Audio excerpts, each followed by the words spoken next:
आज की कहानी है इंद्रजाल। लेखक हैं जयशंकर प्रसाद जी। अगर कहानी का प्रस्तुतिकरण आपको पसंद आए तो लाइक कर दीजिएगा, शेयर भी कीजिएगा। चैनल पर अगर नए हो तो सब्सक्राइब कर लीजिएगा।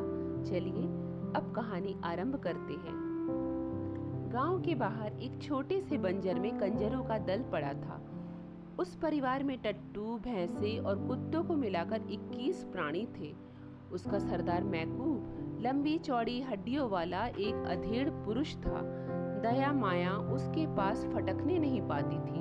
उसकी घनी दाढ़ी और मूंछों के भीतर प्रसन्नता की हंसी छिपी ही रह जाती।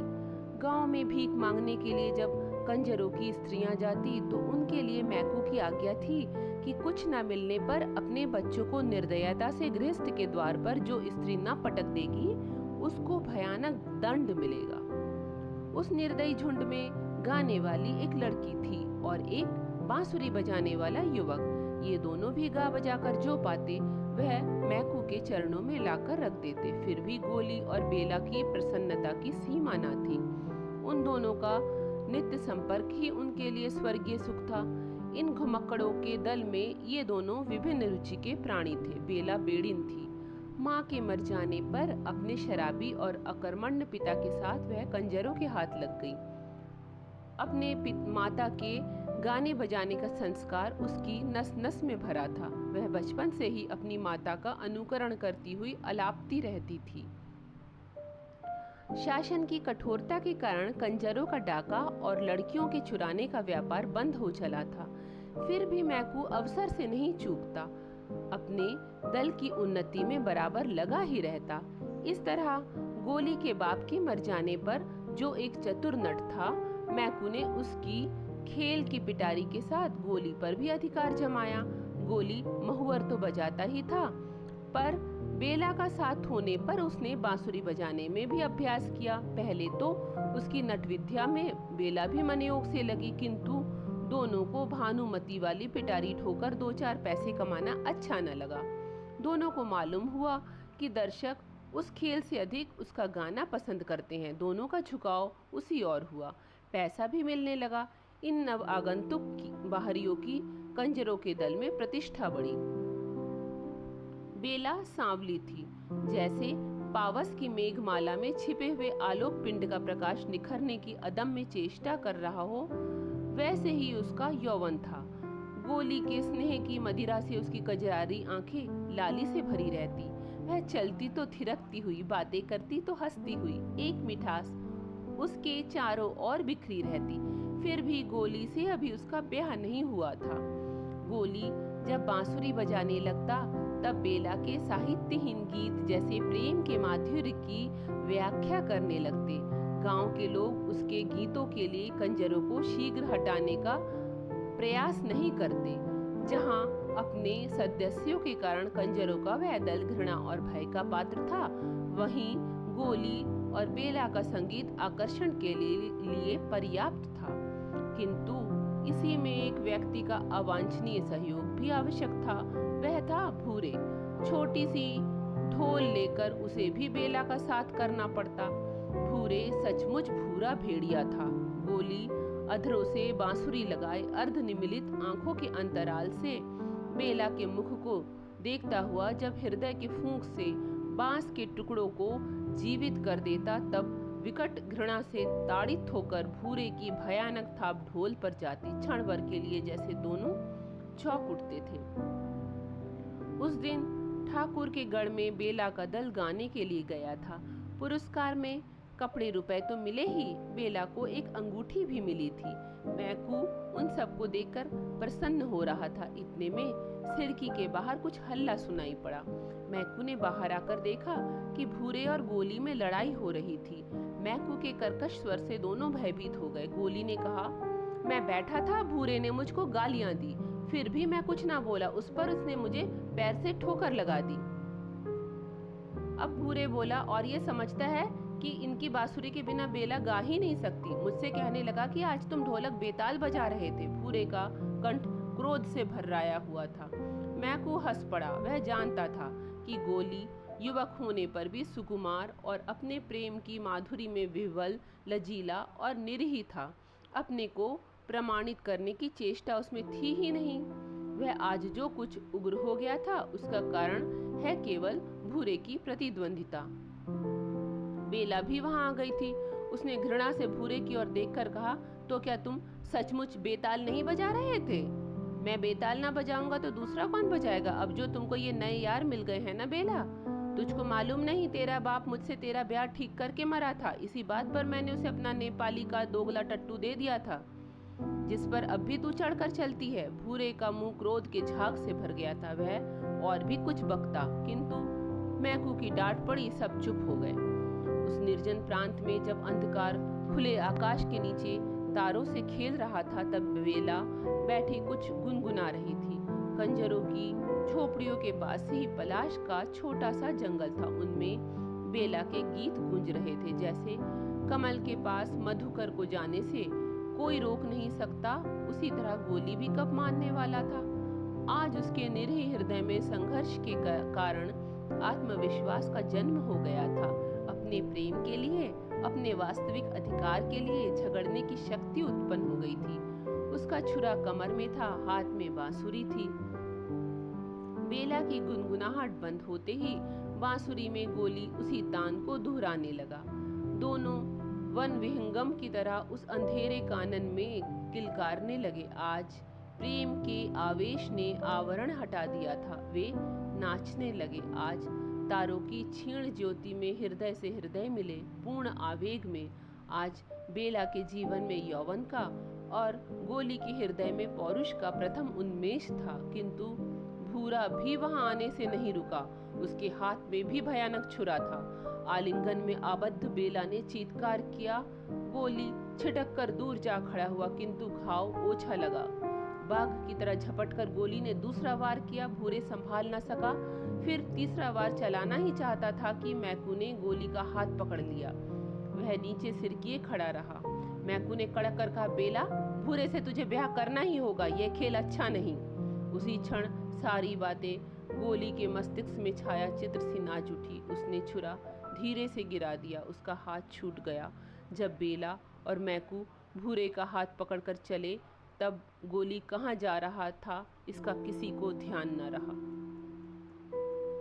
कंजर परिवार में बेला भूरे की स्त्री मानी जाने लगी। बेला ने भी सिर झुकाकर इसे स्वीकार कर लिया, परंतु उसे पलाश के जंगल में संध्या के समय जाने से कोई भी नहीं रोक सकता था। उसे जैसे सायंकाल में एक हल्का सा उन्माद हो जाता। भूरे या मैकू भी उसे वहां जाने से रोकने में असमर्थ थे। उसकी दृढ़ता भरी आंखों से घोर विरोध नाचने लगता। बरसात का आरंभ था। गांव की ओर से पुलिस के पास कोई विरोध की सूचना भी नहीं मिली थी। गांव वालों की छुरी, हंसिया और काट कबाड़ के कितने ही काम बनाकर वे लोग पैसे लेते थे। कुछ अन्न यूं भी मिल जाता। चिड़िया पकड़कर, पक्षियों का तेल बनाकर, जड़ी बूटी की दवा तथा उत्तेजक औषधियों और मदिरा का व्यापार करके कंजरों ने गांव तथा गढ़ के लोगों से सद्भाव भी बना लिया था।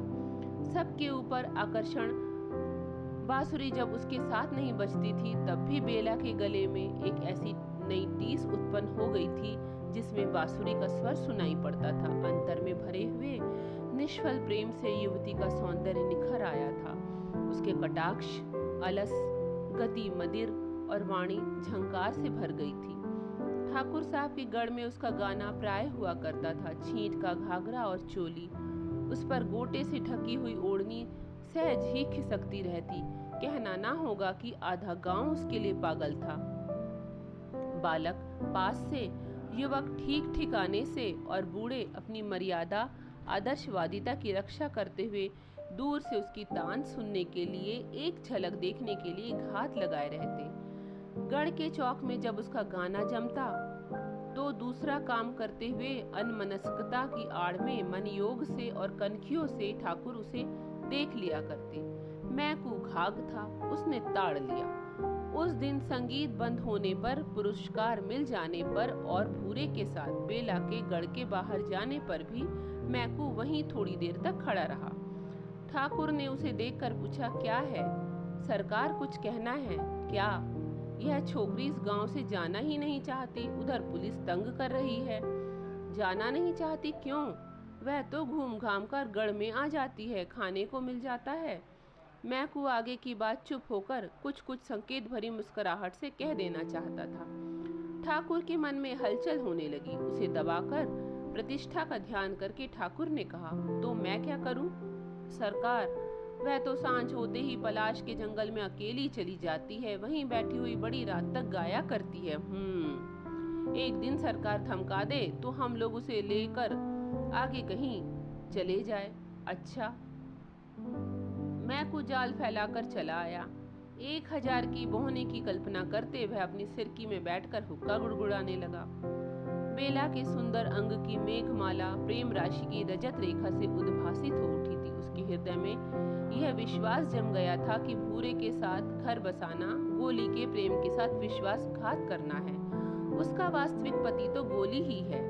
बेला में यह उच्छृंखलता भावना विकट तांडव करने लगी। उसके हृदय में वसंत का विकास था, उमंग में मलय अनिल की गति थी, कंठ में वन स्थली की काकली थी, आंखों में कुसुम उत्सव था और प्रत्येक आंदोलन में परिमल का उद्धार था। उसकी मादकता बरसाती नदी की तरह वेगवती थी। आज उसने अपने जूड़े में जंगली करौंदे के फूलों की माला लपेटकर भरी मस्ती में जंगल की ओर चलने के लिए पैर बढ़ाया तो भूरे ने डांट कर कहा, कहाँ चली? यार के पास, उसने छूटते ही कहा। बेला के सहवास में आने पर अपनी लघुता को जानते हुए मसोस कर भूरे ने कहा, तू खून कराए बिना ना चैन लेगी। बेला की आंखों में गोली का और उसके परिवर्धमान प्रेमांकुर का चित्र था, जो उसके हट जाने पर विरह जल से हरा भरा हो उठा था। बेला पलाश के जंगल में अपने बिछड़े हुए प्रियतम के उद्देश्य से 2-4 विरह वेदना की तानों की प्रतिध्वनि छोड़ आने का काल्पनिक सुख नहीं छोड़ सकती थी। उस एकांत संध्या में बरसाती झिल्लियों की झनकार से वायुमंडल गूंज रहा था। बेला अपने परिचित पलाश के नीचे बैठकर गाने लगी, चिन्हत नाही बदल गए नैना। ऐसा मालूम होता था कि सचमुच गोली उस अंधकार में अपरिचित की तरह मुंह फिराकर चला जा रहा है। बेला की मनोवेदना को पहचानने की क्षमता उसने खो दी है। बेला का एकांत में विरह निवेदन उसकी भाव प्रवणता को और भी उत्तेजित करता था। पलाश का जंगल उसकी कातर कुहुक से गूंज रहा था। सहसा उस निस्तब्धता को भंग करते हुए घोड़े पर सवार ठाकुर वहां आ पहुंचे। अरे बेला, तू यहाँ क्या कर रही है? बेला की स्वर लहरी रुक गई। उसने देखा, ठाकुर साहब, महत्व का संपूर्ण चित्र। कई बार जिसे उसने अपने मन की असंयत कल्पना में दुर्गम शैल श्रृंग समझकर अपने भ्रम पर अपनी हंसी उड़ा चुकी थी, वह सकुच कर खड़ी हो रही, बोली नहीं, मन में सोचने लगी। गोली को छोड़कर भूरे के साथ रहना क्या उचित है? और नहीं तो फिर? ठाकुर ने कहा, तो तुम्हारे साथ कोई नहीं है? कोई जानवर निकल आए तो? बेला खिलखिलाकर हंस पड़ी। ठाकुर का प्रमाद बढ़ चला था। घोड़े से झुककर उसका कंधा पकड़ते हुए कहा, चलो तुमको पहुंचा दे। उसका शरीर कांप रहा था और ठाकुर आवेश में भर रहे थे। उन्होंने कहा, बेला, मेरे यहाँ चलोगी? भूरे मेरा पति है। बेला के इस कथन में भयानक व्यंग था। वह भूरे से छुटकारा पाने के लिए तरस रही थी। उसने धीरे से अपना सर ठाकुर से सटा दिया। एक क्षण के लिए दोनों चुप थे। फिर उसी समय अंधकार में 2 मूर्तियों का प्रादुर्भाव हुआ। कठोर कंठ से भूरे ने पुकारा, बेला।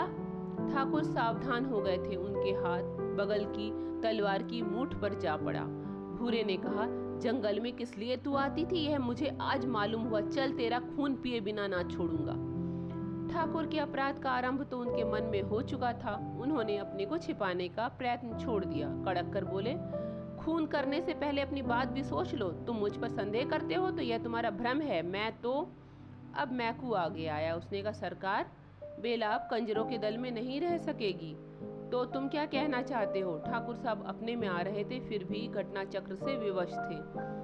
अब यह आपके पास रह सकती है। भूरे से लेकर हम लोगों के संग नहीं रह सकता।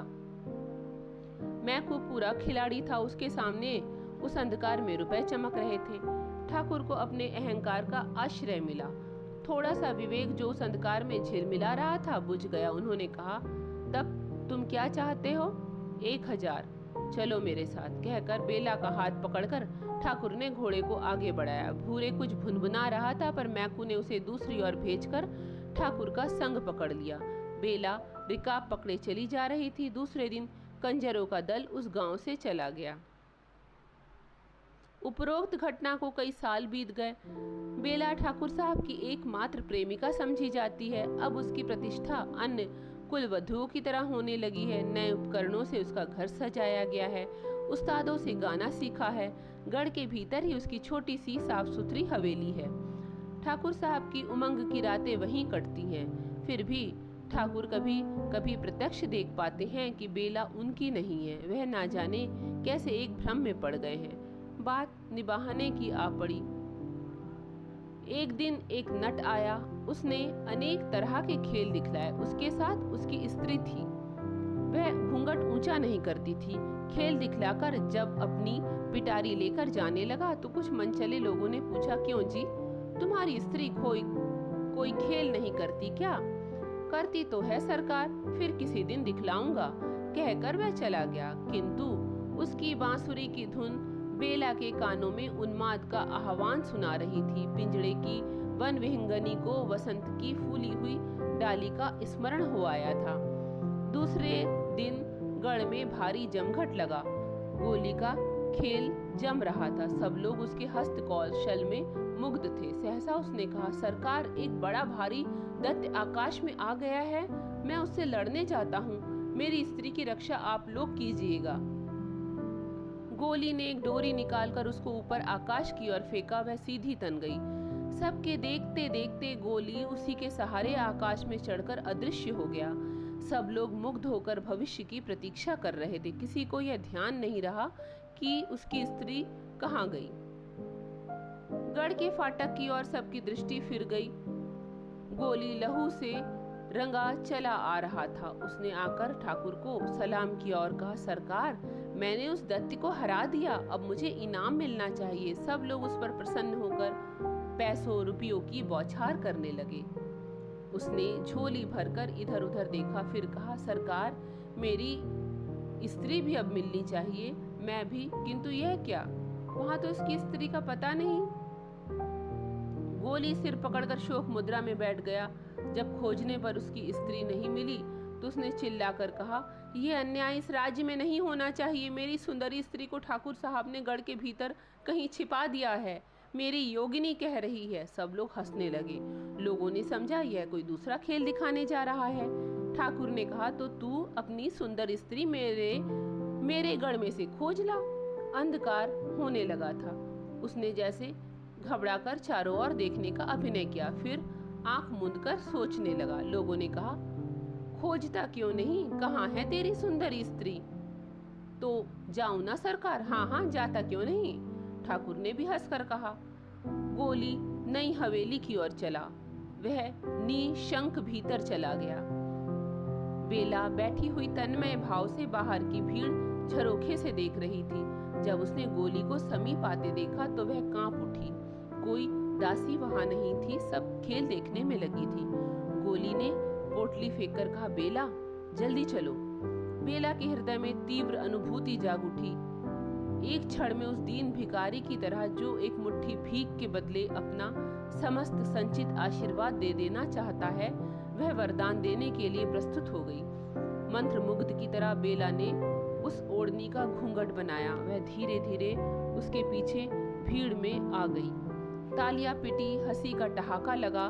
वही घूंघट, ना खुलने वाला घूंघट, सायंकालीन समीर से हिलकर रह जाता था।